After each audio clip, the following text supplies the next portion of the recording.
Bruce. The member for Bruce wishes to speak now. Give him the call. Thank you, Deputy Speaker. I'm pleased that the member for Hindmarsh has moved this motion. It's an important topic. The exploitation of workers in communities around the world by unscrupulous shipping and port operators should be condemned by this parliament. Now, I have a long background actually in connections with the shipping and waterside workers in the industry from my time 20 years ago representing the suburb of Port Melbourne on Port Phillip Council, which was the home of Australia's maritime industry, and a long and proud history for over a century. And through that, I came to know and appreciate the dedication and professionalism of generations of waterside workers in the MUA, the old painters and dockers, the marine power engineers more recently. And it's no understatement to say that the destruction of the Australian shipping industry by the Liberal Party is deliberate and calculated, which is a much broader debate, although suffice to say the government has, in their courage, in their wisdom, fielded no speakers on this motion. A recent report released by the International Transport and Workers Federation into the operations of one such company should appall any reader. And I went to the launch of the report, I read it, and I was moved to speak on this motion.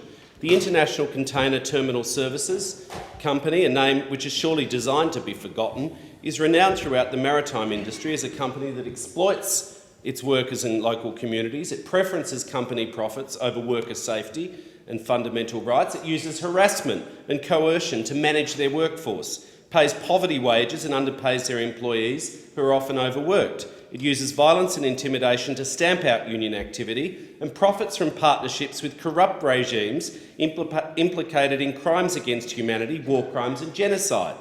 Now, this company operates 29 ports across 18 countries and looks set to continue to expand its exploitative anti-worker business model across the world.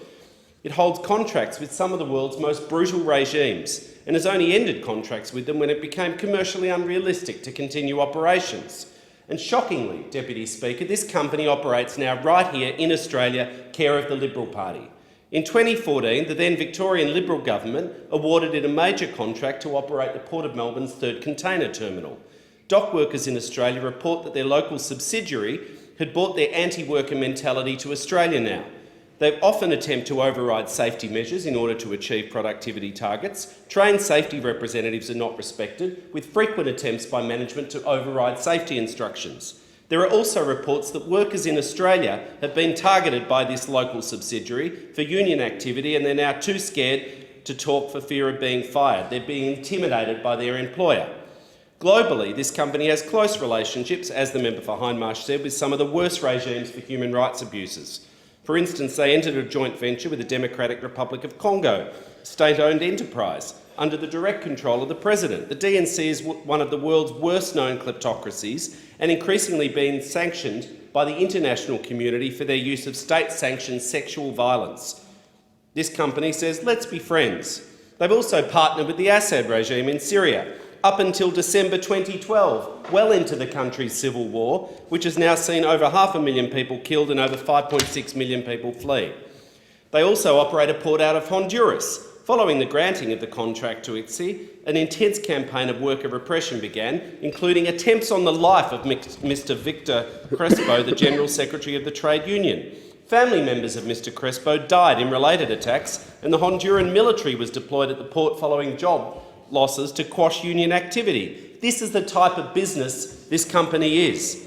And I could go on. In short, they are a global corporate extremist. Their own chairman summed it up, as was stated by the member for Hindmarsh. He said, I'm very bullish about Iran, Congo and Cambodia. We're taking a long-term view. We've learned from past experience. It's okay to say that if you make investments in bad places right now, over time you'll gain without competition. I mean, what a business philosophy. So to be clear, they were also in the Sudan, which the US labelled the Sudanese government as a state sponsor of terrorism. Now, at the time, the Liberal government in Victoria signed a contract with this company to come into Australia and run the Port of Melbourne's terminal. The President of Sudan was wanted by the International Criminal Court for crimes against humanity, war crimes and genocide. They've still got 2 warrants out for his arrest. So if the Victorian Liberals knew all this at the time, why did they contract with the company? If they didn't know, how is it they didn't know and what went wrong? And so now we hear that this company is going to be seeking deals in other Australian ports. So I say to any state and territory government who may be even thinking about awarding contracts to this company, think again. Just say no. Don't do it. This is not a company that Australian government should be contracting with. Their human rights record and their anti-worker Order. attitude Time has speaks for expired. itself. I give